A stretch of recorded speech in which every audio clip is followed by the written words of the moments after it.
Okay, continuing on this double A gap, center read, double mug pressure. We're going to go over the coverage behind it. And it's also, I want it as a 2-in-1 to go through. I'm going to clean this up here.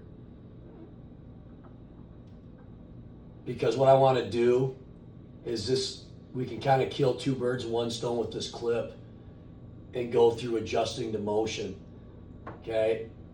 And you know how they did it, how you can do it and keep it simple, okay?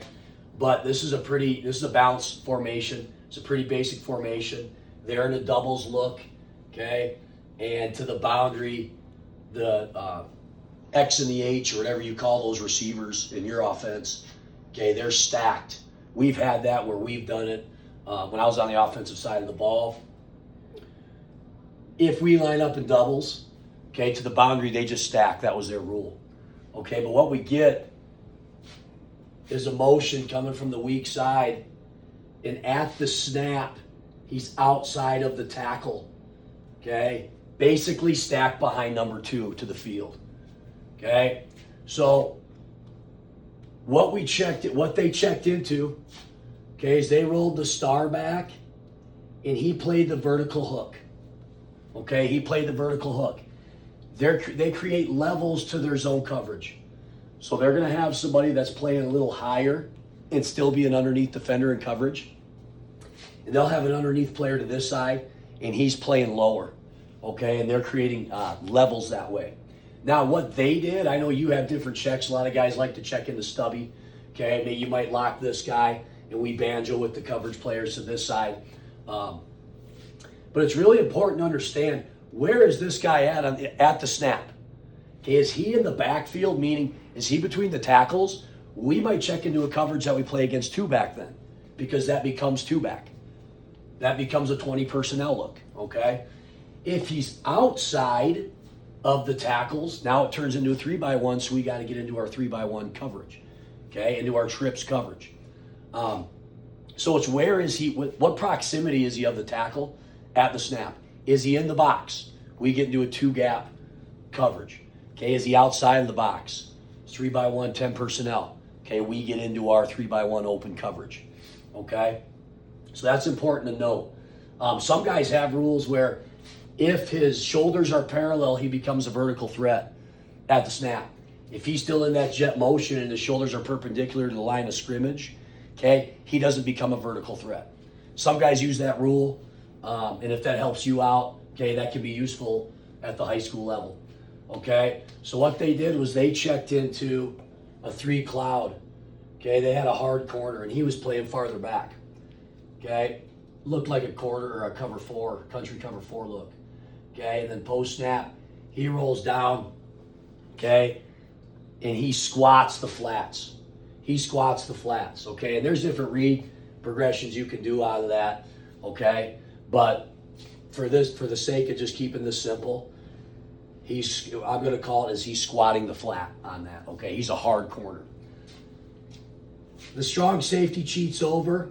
He's taking the deep outside third. Okay, he might have midpoint rules. Okay, he might have a landmark, but he becomes the deep outside third player. Middle safety cheats over. Okay, he's foxing the post. Okay, this boundary corner. A couple things you can do. He was playing off in the film. Okay, so I considered him as a deep third player. It was hard to see in the frame on the all 22 press box look, okay, on NFL Plus. But you could drop him deep third, leave the underneath, curl flat open, and rally to him.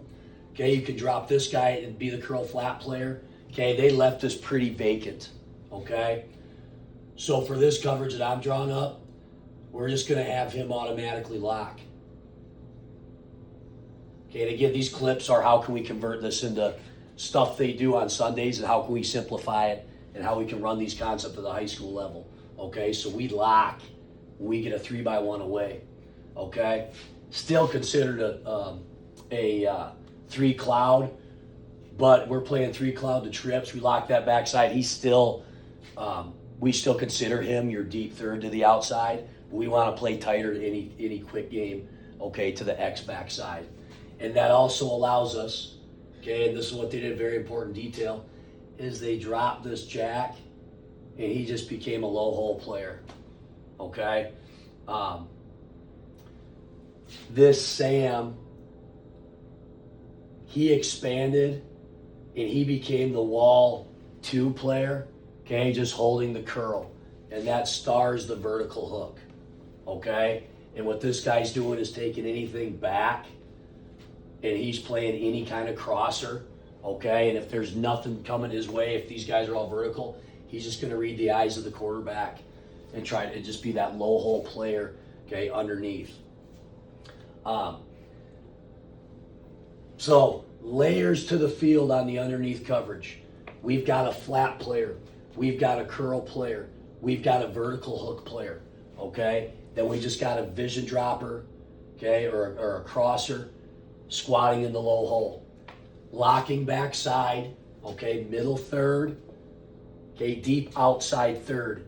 He has to be in alignment at the snap to be able to get over the vertical of 1, okay? When this vertical hook player is finding work, okay, nobody's coming home, he's looking for a crosser to help on a crosser backside, or he's robbing a dig, okay, coming from the 1 on the strong side of the pass strength. He is walling anything coming underneath, okay, and we're rallying to the back late in the zone coverage.